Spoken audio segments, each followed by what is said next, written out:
오늘 말씀의 제목은 갱신된 생활의 변화입니다. 갱신은 무슨 말이냐면 우리의 삶을 바꾼다 그런 뜻이에요. 그러니까 여러분의 삶이 새롭게 바뀌어지는 마음에 주님이 오신다는 거예요. 지금의 마음으로는 안 된다는 거죠. 그럼 지금의 마음은 어떤 마음인가? 성경을 통해서 우리가 한번 살펴볼 필요가 있습니다. 세례 요한이 광야에 어느 날 등장합니다. 그리고 그는 외치죠. 회개하라, 천국이 가까웠느니라. 자, 회개하라, 천국이 가까이 왔다. 자, 천국이 가까이 왔다는 말, 여러분 참 어떻게 보면 간절히 하나님의 나라를 구하는 사람들에게는 이보다 좋은 소식이 없는 거죠. 그래서 이것을 뭐라고 말하느냐? 복음이라고 말하는 겁니다. 기쁜 소식이라는 거죠. 아주 복된 소식이라는 거죠. 하늘문이 열리고 그곳에 계신 하나님께서 이 땅에 오신다는 거. 무엇으로 오셔요? 통치자로 오신다는 거예요. 그래서 여기 강단 앞에 보면 뭐가 오셨다? 왕이 나셨다 이렇게 말하는 거예요. 우리의 왕. 물론 우리가 오늘 사회가 민주주의 국가이기 때문에 왕이라는 개념은 그렇게 익숙하지가 않습니다. 그러나 우리가 여러분 그 옛날 소위 3.1운동 이전에 우리나라는 사실은 어떻게 보면 여전히 왕에 대한 그러한 개념과 가치관이 우리를 다스리고 있었어요. 그런데 이제 사회가 달라지고 소위 말하면 빛이 우리 민족 가운데도 훤히 비치게 되었죠. 그래서 오늘의 이 나라가 될 수 있었습니다. 이처럼 여러분 이 천국이 가까이 왔다라고 하는 말은 그야말로 모든 사람들에게 해방을 선언하고 기쁨을 주는 말이 될 수 있습니다. 이 말이 여러분의 마음에도 와닿기를 축복합니다. 세례 요한이 이렇게 외치자 예루살렘은 난리가 났습니다. 왜 난리가 났냐면 여러분이 성경상 볼 때의 말라기, 성경의 말라기가 구약의 마지막 책입니다. 그 말라기와 그리고 신약의 처음 책인 소위 성서학에서는 마가복음이라고 합니다만 우리가 그냥 편집되어 있는 성경으로 보면 마태복음이잖아요. 마태복음과 말라기와의 사이는 약 500년의 차이가 있습니다.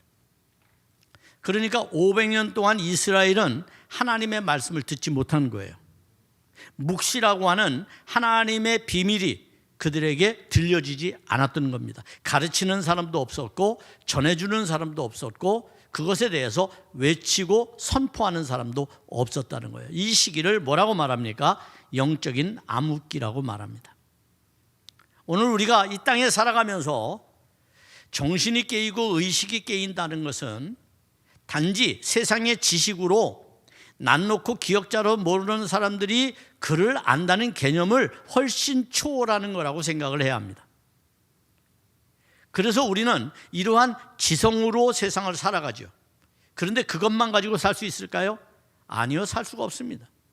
사람은 영적인 만물의 영장이기 때문에 오늘 우리는 영적인 소위 영성을 가지고 살아야 합니다.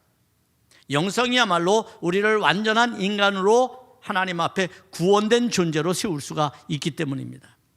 타락한 세대 속에서, 악이 넘쳐나는 세대 속에서, 그래서 모든 사람들이 눈을 감고 귀를 막고 그리고 입을 막고 자기만이 소리를 내고 있는 그러한 세대 속에서 하나님의 말씀을 들을 수 있다는 것은 우리에게 있어서 엄청난 기쁨이고 엄청난 즐거움입니다. 오늘 여러분이 교동문을 냈습니다만 여러분 우리가 눈이 멀고 귀가 먼다고 하는 것 얼마나 우리의 상태가 인간으로서의 존재 가치를 다운시키고 그래서 우리들로 하여금 우리가 가진 가치를 드러내지 못하는 그러한 속박의 세상 속에 살아가고 있다라고 볼 수가 있는 것이죠. 따라서 회개하라 천국이 가까이 왔다라고 하는 세례 요한의 외침은 예루살렘에 사는 많은 사람들에게 울림을 주었고 그들은 이것을 말세에 하나님의 음성으로 듣기 시작했어요. 왜냐하면 유대인들은 하나님을 아는 사람들이었거든요. 그리고 구약에 보면 예언자들이 예언을 했습니다. 그래서 묵시 기간이 500년 동안 바벨론으로 시작해서 로마 제국까지 수탈과 통치와 주권을 잃어버린 이스라엘 백성들 안에 하나님이 드디어 통치하러 오신다는 것, 하나님이 그 주권을 회복하러 오신다는 것이 얼마나 기쁜 소식이겠습니까? 우리도 그 옛날 광복이 되었다는 소리를 듣고 사람들이 거리로 뛰쳐나와 대한민국 만세를 외쳤던 것처럼 오늘 수많은 죄인들이 속박과 고통 가운데서 주님이 이 땅에 우리를 다스리러 오신다는 그 말은 우리 안에 진정한 해방감을 주시는 구원의 기쁜 소식이 아닐 수 없는 겁니다. 다만 문제는 삶의 태도를 바꾸지 않고 단지 그들에게 임한 이 심판을 모면하기를 원하는 얄팍한 속성을 가진 사람들이 언제나 문제입니다. 우리의 삶을 말씀으로 바꾸고 우리의 삶을 바꿔서 하나님 앞에서 참다운 인간으로 살기를 거부하면서 오히려 진노만을 어떻게 피해갈 수 있을까? 하나님의 심판을 어떻게 피할 수 있을까를 꿈꾸는 사람들이죠. 그런 사람들도 광야로 나왔습니다. 여러분, 여기서 우리가 생각할 수 있는 것은 왜 하필이면 세례요한은 광야에서 복음을 외쳤을까요? 아무도 듣지 않는 곳에서 왜 외롭게 복음을 전해야 했을까요? 자연의 상태 그대로 화려한 예루살렘 성전이 아니라, 모든 의식을 갖춘 그러한 예루살렘 성전이 아니라, 그는 이스라엘 가장 변방인 요단강 근처 광야에서 왜 복음을 외쳤느냐라는 겁니다.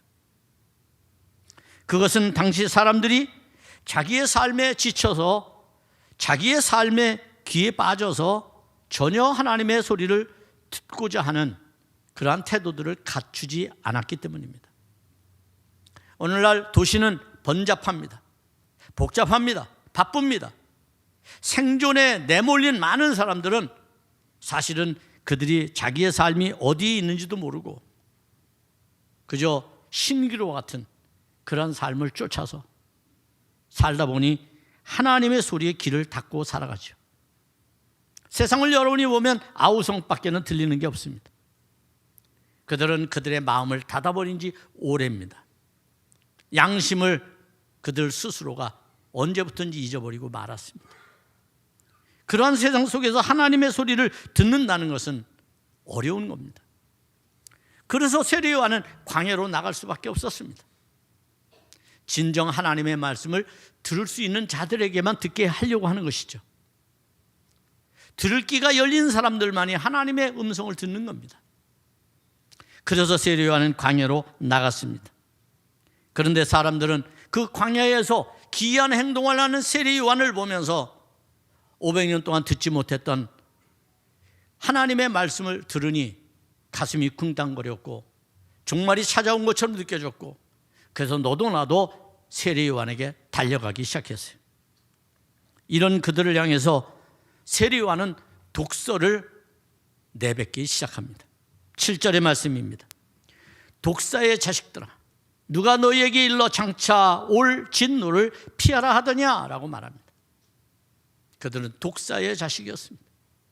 독사는 무엇입니까? 독을 가진 생물입니다. 독을 가지고 있다고 하는 것은 남을 해치는 자들이라는 말입니다.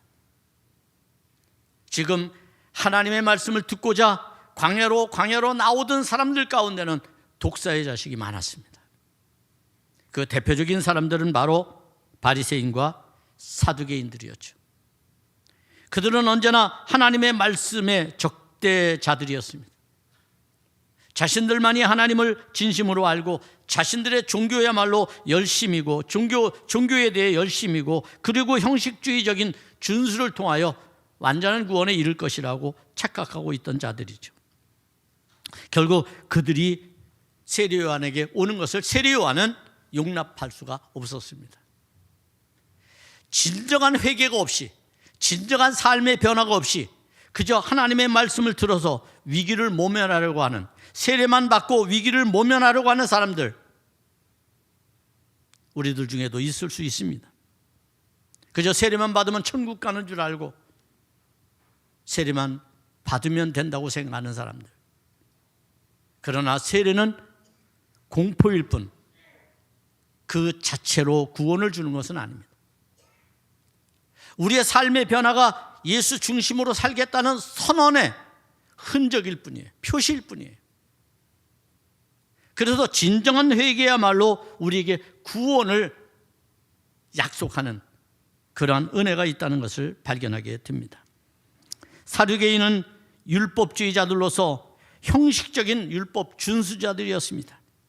사두개인들은 또 어떻습니까? 그들은 이미 사회에서 기득권을 가진 사람들이었기 때문에 세속과 적당히 타협하며 살아가는 사람들이었어요. 그들은 평상시에는 서로가 대립했지만 진리 앞에서는 하나가 되어 진리를 대적하는 일을 서슴지 않았습니다. 심지어 그들은 예수님을 십자가에 못 박는데 한 몸이 되었다는 것을 우리는 기억합니다. 그러므로 세례요한은 그들에게 외칩니다. 8절에서 이렇게 외칩니다. 그러므로 회개에 합당한 열매를 맺으라 라고 말합니다.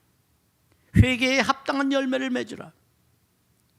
회개는 열매가 반드시 있어야 진정한 회개가 되는 겁니다.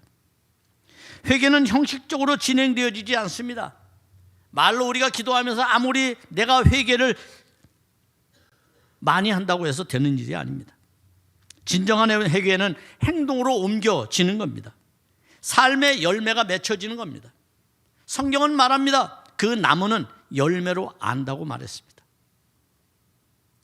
오늘 사람도 마찬가지입니다.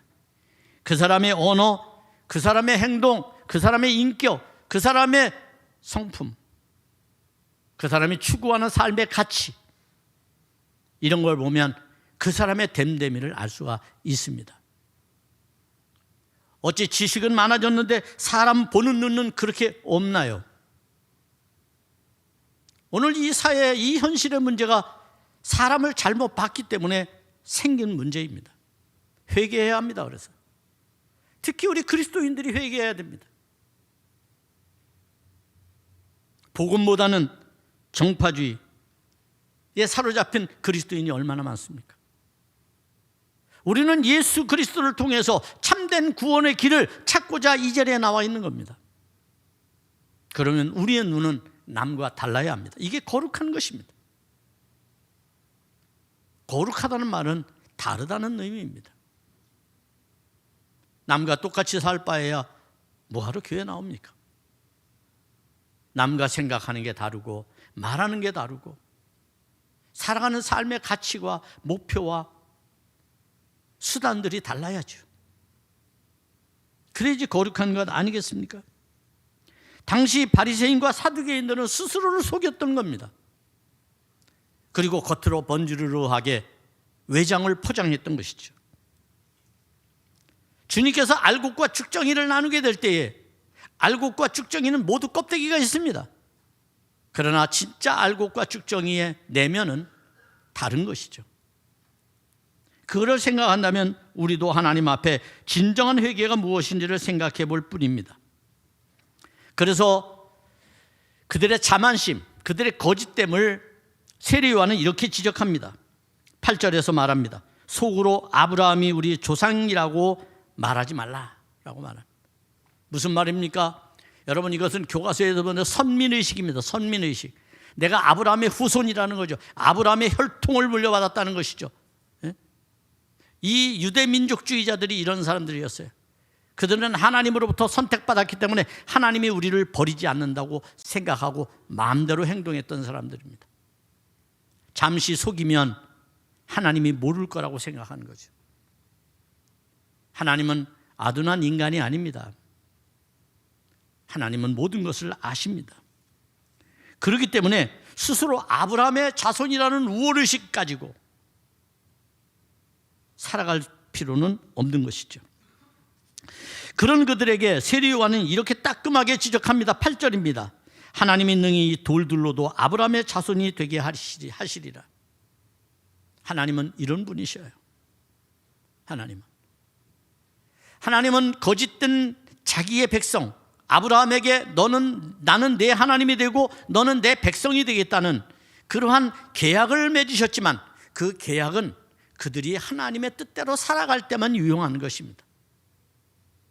하나님의 뜻대로 살지 아니하면 결국 돌들보다도 못하게 된 거죠. 따라서 요한은 돌멩이보다 못한 인생을 살아가는 사람들, 좋은 열매 맺지 않는 나무 같은 인생을 살아가는 사람들에게 회개해야 할 것을 가르친 것입니다. 그것은 하나님의 심판이 그들에게 다급하게 임하였기 때문이죠. 따라서 이 시제는 굉장히 중요합니다. 임이라고 하는 시제입니다. 9절을 보십시오. 여기 이렇게 말씀합니다. 이미 도끼가 나무 뿌리에 놓였으니 좋은 열매 맺지 아니하는 나무마다 찍혀 불에 던져지리라. 이미 시제가 중요합니다. 이미 이르렀다는 거예요. 때가 이르렀다는 거예요. 버스도 앞에 올 때 손들어야지 쓰는 거지 뒤에 지나간 다음에 손드는 건 의미가 없듯이 주님이 우리를 찾아오실 때 우리가 회개해야지 찾아오시고 난 다음은 이미 심판이 진행되고 있다는 사실을 깨달아야 합니다. 따라서 좋은 열매 맺지 않는 인생은 주님이 이 땅에 오실 때에 결국 그들은 하나님의 통치에서 제외되는 사람들, 즉 하나님의 심판을 받게 될 것을 말하고 있는 겁니다. 자, 이러한 회개가 임박한 사람들에게 세례 요한은 이러한 해답을 그들에게 주고 있습니다. 사실 광야로 세례 요한의 음성을 듣기 위해 나왔던 사람들은 이러한 세례 요한의 지적에 대하여 두려움을 갖기 시작했습니다. 그리고 그들은 세례 요한에게 질문을 하기 시작합니다. 각각의 삶의 자리에서 질문을 하게 되죠. 여러분, 예수를 믿는다는 것은 우리의 삶에서 늘 하나님께 질문하며 살아가는 것을 말합니다. 하나님께 어떤 상황에, 하나님 지금 이 나라가, 이 민족이, 우리 사회가, 아니 나 자신이, 우리 가정이 어려움을 당하고 있을 때 하나님께 질문하는 겁니다. 그 질문이 뭡니까? 그게 기도입니다. 그런 질문이 없는 인생은 해답을 얻지 못하고 살아가는 사람하고 똑같습니다. 질문해야 해답이 주어지는 것이기 때문입니다. 그래서 본문에는 세 부류의 사람들이 세례 요한에게 질문합니다. 우선 많은 사람들이 당황하고 두려운 나머지 요한에게 질문을 했습니다. 이들은 일상적으로 평범한 사람들입니다. 그저 우리가 말하는 것처럼 군중들이죠. 무리들이죠. 10절에서 질문합니다. 그러면 우리가 무엇을 하리까? 라고 질문합니다. 세례 요한은 11절에서 대답해 줍니다. 옷 2벌 있는 자는 옷 없는 자에게 나눠줄 것이요 먹을 것이 있는 자도 그렇게 할 것이니라. 나눔의 삶을 살라는 겁니다. 왜 그럴까요? 당시 로마가 이스라엘을 통치했습니다. 아니 바벨론 포로 시기까지 포함하면 500년 동안 그들은 외세에 의하여 침입을 받고 통치를 받고 있었습니다. 수많은 나라들이 이스라엘을 통치했습니다. 바벨론, 페르시아, 그리스, 로마에 이르기까지 말이죠. 그들은 수많은 통치의 상황에 놓여 있었습니다. 앞이 보이질 않았습니다. 숨 막혀서 언제 숨통이 끊어질지 모르는 그러한 갑갑함이 그들에게 늘 상존해 있었던 것이죠. 더군다나 로마는 그들을 착취하기 시작했습니다. 그들의 것을 빼앗기 시작했습니다. 그래서 그들은 가난과 온갖 질병 그리고 헐벗고 굶주림에 시달려야만 했습니다. 그래서 예수님이 오셔서 그들을 위로해 주신 것입니다. 그들의 하나님이 되어 주신 것입니다. 여러분, 이런 사람들에게 필요한 것이 무엇입니까? 서로 나누는 겁니다. 우리 민족에게도 아름다운 전통이 있었습니다. 콩 한 쪽도 나눠 먹는다는 전통입니다. 보릿고개를 넘기기 어려운 그 시대에, 수많은 사람들이 굶어서 죽던 그 시대에 공동체는 그 작은 것도 나눔으로써 함께 연대하고 함께 연합하고 함께 협동하면서 살았던 겁니다. 이게 삶의 지혜인 것입니다. 오늘날은 어떻습니까? 공동체 안에서 혼자만 살겠다고, 혼자만 잘 살아보겠다고, 혼자만 제일이라고, 그래서 남들은 1년만 지나면 다 잊어버린다고 떠드는 사람들이 있습니다. 속이면 된다는 겁니다. 속이면 된다는 거예요. 금방 잊어버리기 때문에 1년만 지나면 또 찍어준다고 말하는 분이 있어요. 여러분, 이제 우리는 다시는 그런 망각의 죄에 빠져서는 안 됩니다. 이런 아픔이 다시 역사에 반복되지 않게 하려면 사람을 볼 줄 아는 눈을 키워야 됩니다. 어두움에 눈 멀고 어두움에 기멀어서는 안 되는 것이죠. 함께 나누고 더불어 살아가는 지혜, 어려울 때 그것이 필요합니다. 그런 것을 우리 사회는 아직도 지탱하고 있다는 게 희망이 보이는 겁니다. 자기만 생각하며 자기만 잘 살겠다고 하는 분들은 죄에서 면피할 어떤 대책도 없는 것과 같습니다. 그래서 우리는 세례가 단지 그들에게 자신들의 죄를 숨겨줄 도구로 사용해서는 안 되는 것이죠. 두 번째, 세리들이 질문합니다. 12절에서 말합니다. 선생님이요, 우리는 무엇을 하리까라고 세리들이 묻습니다. 세리는 누구입니까?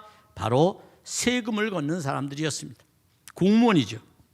그들은 세금을 걷는 수단을 악용하였습니다. 어떻게 악용하였습니까? 그래서 요한은 이렇게 말합니다. 13절에서 말하기를 부과된 것 외에는 거두지 말라고 말합니다. 정상적으로 부과된 것, 정해진 것 외에는 더 걷지 말라는 말은 어떤 걸까요? 로마 제국이 식민지 속에서 유대인들을 수탈하고 그들의 것을 빼앗아가고 세금을 너무 과하게 매긴 나머지 그들은 살기를 고통스러워했습니다. 그런 그들에게 이 세리들은 자기들도 이때 한번 한몫 잡아보자라는 심정으로 더 2배, 3배의 것을 얹어서 걷기 시작했습니다. 그래서 같은 동족에게 더 많은 고통을 안겨준 사람들이 되어버리고 만 것입니다.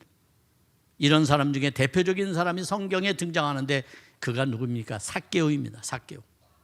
그래서 삭개오는 말합니다. 주님을 만나고 난 이후에 자기의 삶을 갱신하고 고치면서 하는 이야기가 내가 토색한 것을 4배나 갚겠다고 말합니다. 우리는 우리의 삶을 바꿀 필요가 있습니다. 공적인 일을 사적인 욕망으로 채우는 것은 거짓된 것입니다. 이것을 보면서도 인정해 주는 것이 같이, 여러분, 정말 우리들이 범죄를 하는 것과 똑같은 것입니다. 하나님 앞에서 욕망은 수단이 될 수가 없습니다. 정상적으로 우리가 하나님의 뜻을 이루며 살아가야 하는 것이죠. 세 번째, 군인들이 질문을 합니다. 14절에서 우리는 무엇을 하리이까? 요한은 그들에게 또 말합니다. 사람에게서 강탈하지 말며 거짓으로 고발하지 말고 받은 급료를 족한 줄로 알라고 그렇게 말합니다. 여기서 군인이라고 말합니다만 오늘날 우리의 군인이 아니라 이 사람들은 경찰을 말하는 겁니다. 왜냐하면 당시 로마가 이스라엘의 치안을 담당하기 위해서 유대인들 중에 징집을 했기 때문에 그들은 치안을 담당하는 경찰들이었던 거죠. 그들이 어떤 일을 했습니까? 세리들을 앞장세워서 그들을 보호해주는 역할을 했습니다. 세리들이 세금을 거두러 갈 때에 같이 갑니다. 그리고 사람을 위협합니다. 거부하는 사람들에게 칼을 들이대죠. 그리고 위협합니다. 그리고 심지어 거짓으로 고발하겠다고 윽박지르게 되죠. 힘이 없는 자들은 물러날 수밖에 없습니다. 그것이 소위 공권력이라고 하는 변질된 모습이었습니다. 이런 일을 하니까 요한은 그들에게 대하여 말하기를 사람에게서 강탈하지 말고 거짓으로 고발하지 말고 받은 급료를 받은 줄로 족하라고 그렇게 말하는 겁니다. 결국 세리가 더 많은 것을 거두면 그것을 뒤에 가서 나누었던 것이 바로 이 사람들이 하는 일이었기 때문입니다. 선지자로서의 요한은 시대의 죄악과 불의에 대하여 하나님의 공의가 무엇인지를 백성들에게 가르치기를 주저하지 않았습니다. 전파하게 될 복음이 백성들에게 어떤 의미가 있는지를 설명하는 데 그는 주저하지 않았습니다. 이 땅에 오실 예수 그리스도 메시아, 그분은 어떤 분이십니까?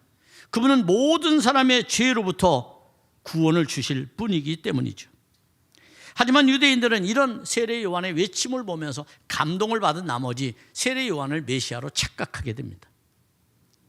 이 말에 대해서 세례 요한은 가감없이 부정하죠.